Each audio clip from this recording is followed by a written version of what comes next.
High hi guys, guys, তোমরা সবাই কেমন আছো? আশা করি অনেক অনেক ভালো আছো। একদম। তো আজকের কাহিনীটি পুরো অসাধারণ। একদম প্রথমে যে জিনিসটা কথা মনে আসে আমার মস্তিষ্কে, মাঝি মাঝি যে কত গল্প শুনেছি নৌকা নিয়ে, মাঝির গল্প। তো এমন একটি কাহিনী শুনবো মাঝি নিয়েই।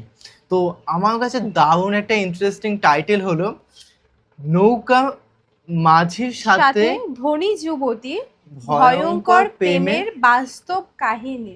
একদম, তো শুনবো। বাপরে এইগুলো বাপ। শুনতে বেশ ভালো লাগে, কিন্তু হ্যাঁ, আবার খারাপও লাগে যে ভয়ঙ্কর প্রেমের বাস্তব কাহিনী। তো এখানে কি বলতে চেয়েছেন সেটা অবশ্যই ভিডিও না দেখলে আমরা বুঝতেই পারবো হ্যাঁ। না।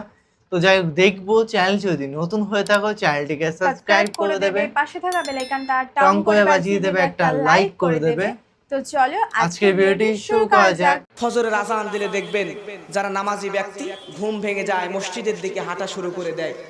সবাই ফজরের আজানের পরে মসজিদের দিকে যাওয়া শুরু করে দিয়েছে।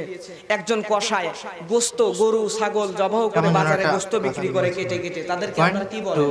3 and কসাই বলেন। start। একজন কসাই মসজিদে চলে গেছে নামাজ আদায় করার জন্য। মসজিদে নামাজ আদায় করার পরে এই কসাইটা মসজিদ থেকে ফজরের পরে সে যেখানে কাজ করে সেইখানে যাওয়ার উদ্দেশ্যে বের হয়েছে। রাস্তার মধ্যে হঠাৎ করে দেখতেছে কে বা কারা একজন লোকের পেটের মধ্যে ছুরি বসাইয়া দিয়েছে, পেট দিয়ে রক্ত বের হচ্ছে। ওই লোকটা চিৎকার করে কাটতেছে, মানে কিছুক্ষণের মধ্যে হয়তো বা মারা যাবে। এই কসাই দিশে বেশে না পেয়ে, আশেপাশে কোনো লোকজনকে দেখতে না পেয়ে ওই লোকটির কাছে দৌড়ে চলে আসলো। দৌড়ে আসার পরে দেখতেছে লোকটা তো মারা যাবে, আর তো বাঁচবে না, কি করা যায়। সে দেখতে পেল লোকটার পেট দিয়ে অনবরত রক্ত বের হচ্ছে, ছুরিটা পেটের মধ্যে বসানো আছে। কসাই চিন্তা করলো ছুরিটা টান দিয়ে যদি বের করে নিই তাহলে হয়তো বা লোকটার কষ্ট একটু কম হবে। এই কসাই লোকটার পেটের ওপর দিয়ে হাত দিছে, দেওয়ার পরে ছুরিটা একদম জোরে করে টান দিছে, বের করছে।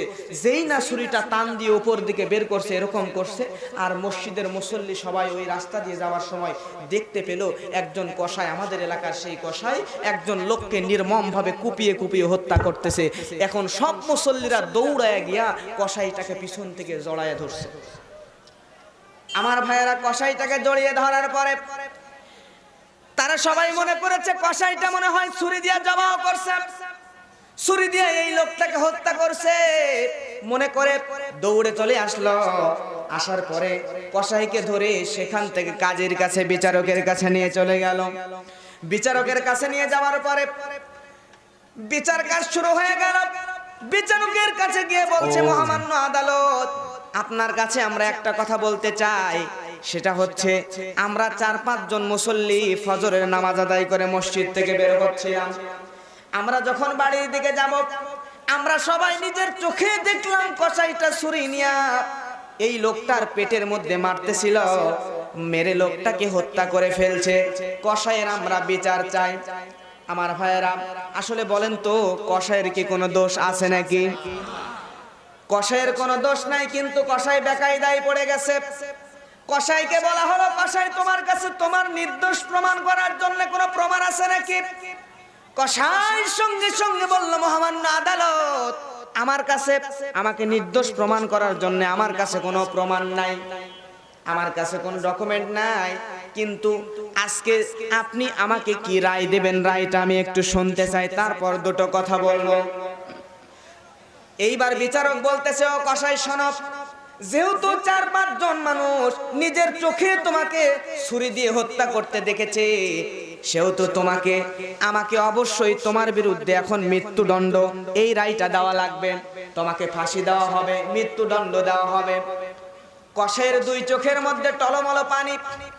কসাই কান্না শুরু করে দিল, বলো, মহামান্য আদালত শুনেন, আজকে যেই খুনের কারণে আমাকে আপনি আদালতে আমাকে আজকে মৃত্যুদণ্ড দিলেন, আসলে আমি এই মৃত্যুদণ্ড পাওয়ার যোগ্য না। আপনি যদি আমাকে মৃত্যুদণ্ড দেন, আমার যেহেতু সাক্ষী প্রমাণ নাই, আমাকে আপনি মৃত্যুদণ্ড দেন, আমার কোনো আপত্তি নাই। আমাকে আপনি ফাঁসি দেন, আমার কোনো আপত্তি নাই। কিন্তু আজকে যেই অপরাধের কারণে আমার মৃত্যুদণ্ড দেওয়া হচ্ছে, আসলে এই অপরাধটা আমি করি নাই। আপনি যদি আমাকে মৃত্যুদণ্ড দেন, আমি আজ থেকে বহু বছর আগের একটা ঘটনা আপনাকে বলতে চাই।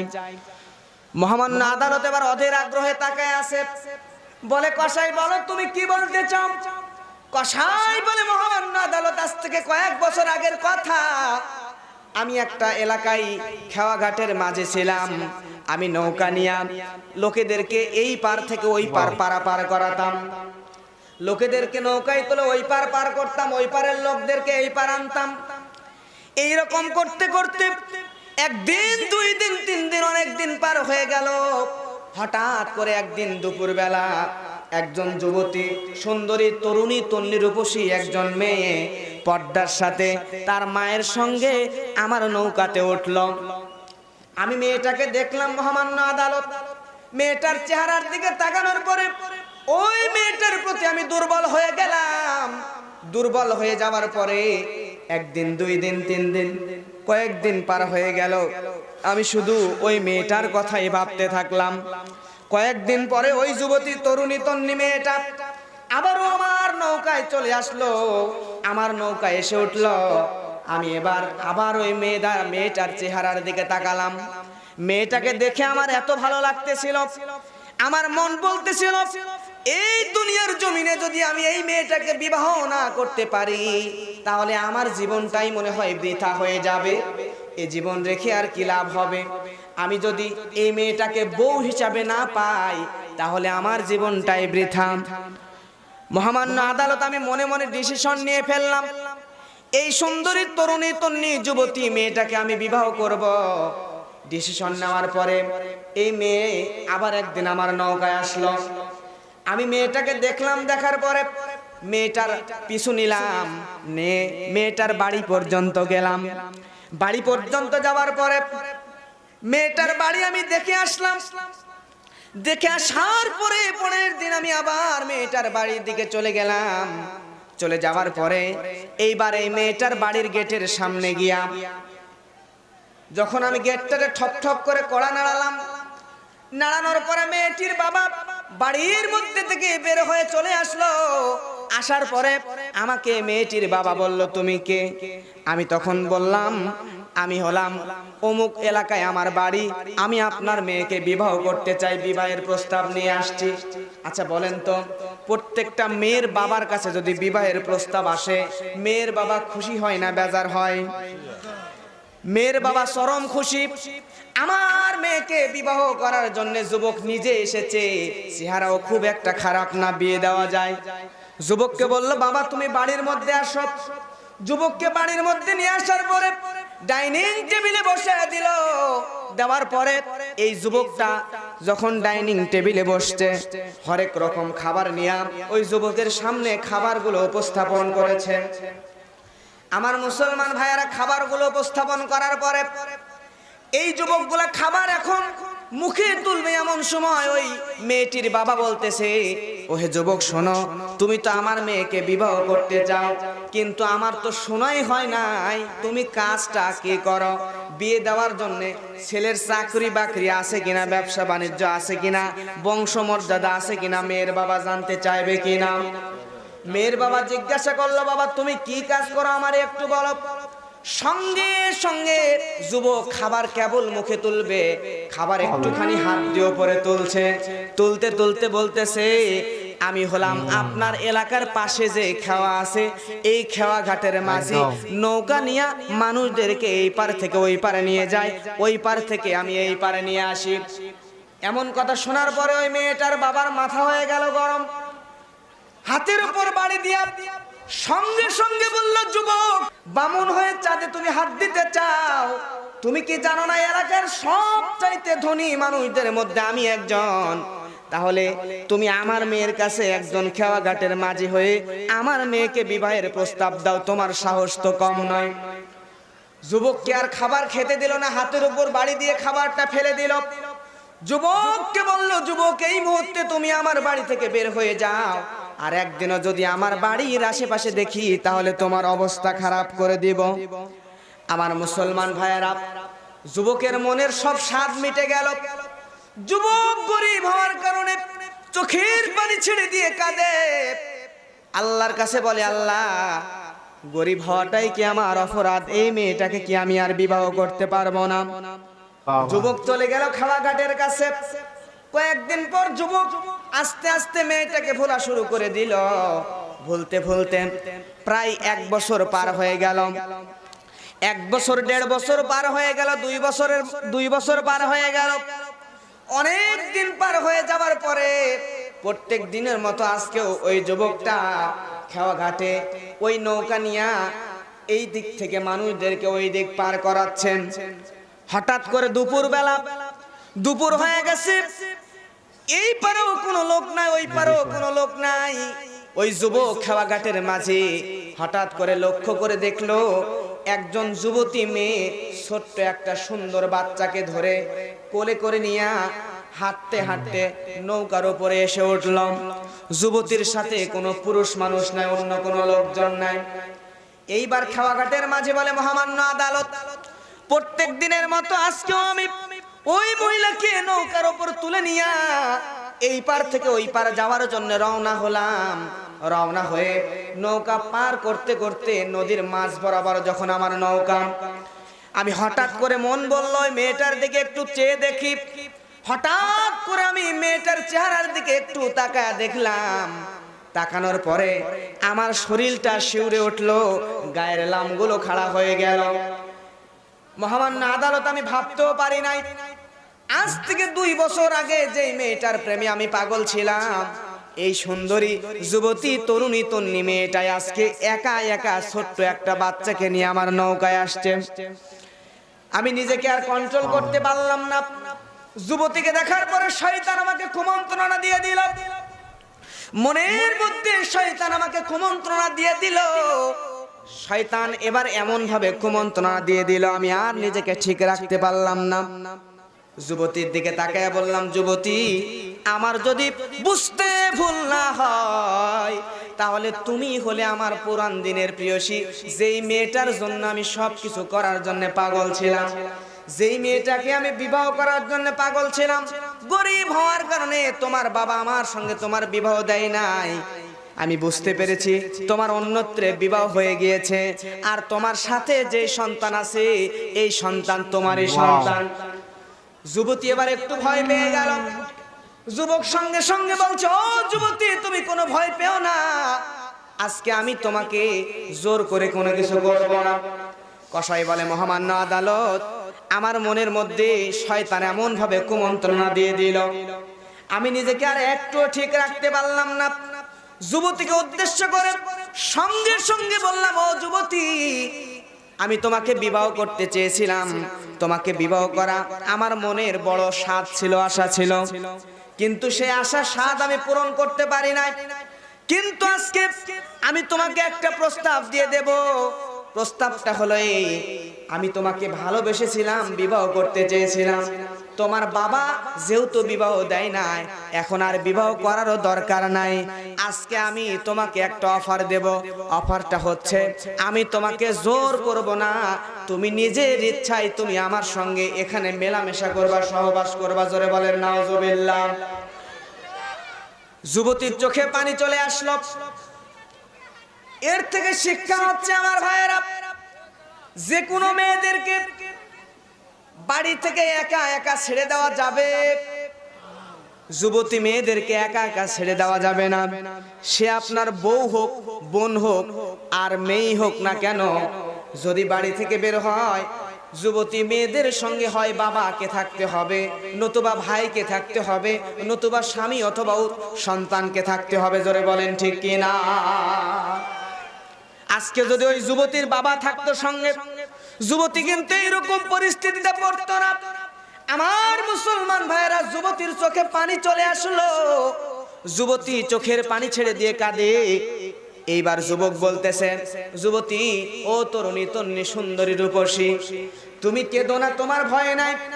আমি আজকে জোর করে কোনো কিছু করব না, তুমি আজকে স্বইচ্ছায় আমার সঙ্গে মিলন করবে। জোরে বলেন নাউজুবিল্লাহ।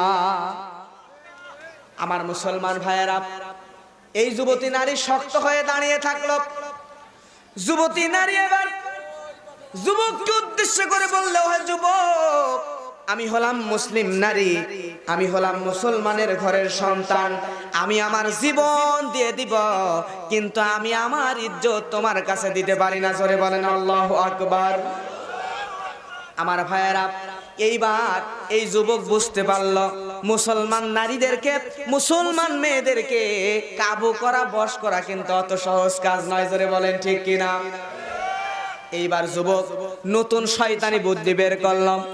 যুবক বলছে, মহামান্য আদালত, শয়তান আমাকে এমন করে কুমন্ত্রণা দিয়ে দিল, শয়তানের কুমন্ত্রণায় আমি আর নিজেকে ঠিক রাখতে পারলাম না। আমি এবার ওই যুবতী নারীকে বললাম, ও যুবতী নারী তুমি শোনো, তুমি এই দিকে আসো, থাকো। আমি যুবতী নারীর কাছে চলে গেলাম।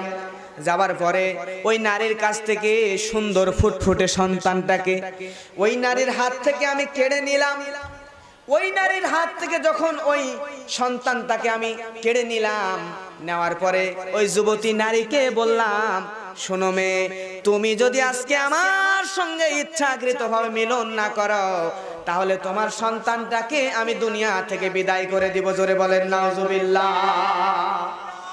আমার মুসলমান ভাইয়ারা, এইবার যুবতী নারী পর্দা করতেছে, চোখ দিয়ে পানি টপ টপ করে পড়ে। আচ্ছা বলেন তো, মেয়েদের প্রত্যেক মায়ের সন্তানের প্রতি ভালোবাসা কম না বেশি? আমার ভাইয়ারা, বাস্তব কথা বলতেছি আমি। গত কিছুদিন আগের কথা, রাজশাহী মেডিকেল হাসপাতাল কলেজে গেলাম। রাজশাহী মেডিকেলে গিয়ে দেখলাম, মেডিকেলের মধ্যে একজন মহিলা দুই হাতটা ব্যান্ডেজ করতেছে ডাক্তারে, অনেক বেশি। সামনে একটা টেবিলের উপর ছোট্ট একটা বাচ্চা, এই বাচ্চাকে রাখা হয়েছে। ওই মহিলার হাতের মধ্যে থেকে চামড়া খুলে যাচ্ছে, কিন্তু মহিলা একটা বারের জন্য এই শব্দ পর্যন্ত করে না। বারবার বারবার শুধু বলতেছে, আমার জাদুমণিকে আমারে আর মা বলে ডাকবে না, আমার সোনামণিকে আমারে আর মা বলে ডাকবে না। এমন করে যখন কাঁদতেছে, আমি পাশের নার্সকে গিয়ে জিজ্ঞেস করলাম, বোন, এই মেয়েটার কি এমন হয়েছে, এভাবে কাঁদে কেন, কারণটা কি? সঙ্গে সঙ্গে নার্সের চেহারার দিকে তাকায় দেখলাম, নার্সের চোখ দিয়ে টপ টপ টপ টপ করে পানি পড়ে। বললাম, বোন, আমি তোমার কাছে একটা জিনিস জিজ্ঞাসা করলাম, কিন্তু তুমি কাঁদতেছো কেন, কারণটা কি? নার্স বলছে, হুজুর, এই যে মহিলাকে দেখতেছেন, এই মহিলা আমাদের গ্রামেরই মহিলা, গরিব মহিলা। এই মহিলার স্বামী হলো গ্রামের গরিব কৃষক। গ্রামের গরিব কৃষক মানুষ, বহুদিন ধরে সন্তান হয় না, বহু বছর পরে একটা সন্তান দুনিয়াতে আসছে। আমি বললাম, তো কি হয়েছে, ঘটনাটা একটু খুলে বলো। নার্স তখন বলতেছে, হুজুর শোনেন, এই ছোট্ট বাচ্চাটা কাপড় দিয়ে পেছানো আছে, আপনি দেখতেছেন। এই বাচ্চার বাবা, যে এই লোকটা শীতের সময় খেজুর গাছের রস লাগায়, খেজুর গাছের রস লাগানোর পরে এই খেজুর গাছের রসগুলো বাড়িতে নিয়ে আসে। বাড়িতে নিয়ে আসার পরে এই সব রস এক জায়গায় করে জাল দিয়ে গুড় বানায়। আপনাদের এদিকে গুড় বানাই তো? গুড় তৈরি করে গুড় বাজারে বিক্রি করে ওই টাকা দিয়ে সংসার চালায়। প্রত্যেক দিনের মতো আজকে সকালবেলাও এই মহিলার স্বামী খেজুর গাছের রসগুলো নিয়ে আসছে। খেজুর গাছের রস নিয়ে আসার পরে বড় একটা ডেস্কিতে ঢালছেন। ঢালার পরে স্বামী বাইরে চলে গেছে, স্ত্রী বাড়ির সামনে উঠোনে বড় একটা উনুনে, বড় একটা চুলার মধ্যে এই ডেস্কিটা তুলে দিয়েছে। আগুন দিয়ে জাল দেওয়া শুরু করছে। জাল দিতে দিতে দিতে দিতে ওই ডেক্সির ভিতরে রস টকবক টকবক করে ফুটতেছিল। এমন সময় এই মহিলা কোন একটা কাজের জন্য একটু বাড়ির মধ্যে রুমের মধ্যে গেছেন। এই মহিলার ছোট্ট বাচ্চা, একেবারে শিশু, কেবল হাঁটা চলা শিখছে। এই ছোট বাচ্চা খেলতে খেলতে ওই উনুনের কাছে চলে গেছে, খেলতে খেলতে ওই চুলার কাছে চলে গেছে। চুলার কাছে যাওয়ার পরে আমার ভাইরা, কত কষ্টের ঘটনা শুনলে আপনার চোখে পানি চলে আসবে। এই ছোট্ট বাচ্চাটা হাঁটতে হাঁটতে যখন চুলার কাছে চলে গেছে, চুলার কাছে যাওয়ার পরে রস ভিতরে টকবক টকবক করে জ্বলতেছে। এইদিকে ছোট্ট বাচ্চা ওই ডেস্কির আশেপাশে খেলতে খেলতে ঘুরতে ঘুরতে পা হড়কায়া রসের ডেস্কির মধ্যে পড়ে গেছে।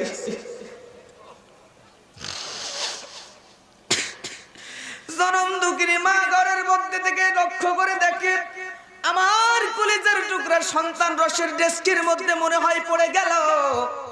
আমার ভাইয়েরা এইবার ওই ডেস্কের মধ্যে পড়ার সময় ছোট্ট ভগবান। বাচ্চা একবার মা মা বলে একবার চিৎকার দিছে, আর কোনো শব্দ ভিতর থেকে বের হয় না। আমার ভাইয়েরা, জনম দুঃখিনী মা এই দৃশ্যটা দেখে আর নিজেকে স্থির রাখতে পারে নাই। জনম দুঃখিনী মা দৌড়ে চলে আসলো রসের ডেস্কের কাছে। রসের ডেস্কের কাছে আসার পরে জনম দুঃখিনী মা তাকায় দেখতেছে আমার কলিজার টুকরা সন্তান, আমার নয়নের পুতুলি, আমার জাদুমণি রসের ডেস্কের মধ্যে পড়ে গেছে। রসের ডেস্কের মধ্যে পড়ে তার আর কোনো সাউন্ড বের হয় না, শুধু ফড়ফড় ফড়ফড় করে আওয়াজ বের হয়। জনম দুঃখিনী মা একটা বারের জন্য চিন্তা করলো না, এই উত্তপ্ত ডেস্কের মধ্যে যদি আমি হাত ঢুকায় দেই তাহলে আমার হাত পুড়ে যাবে, আমার হাতটা ঝলসে যাবে। জনম দুঃখিনী মা একটা বারের জন্য এমন চিন্তা করলো না।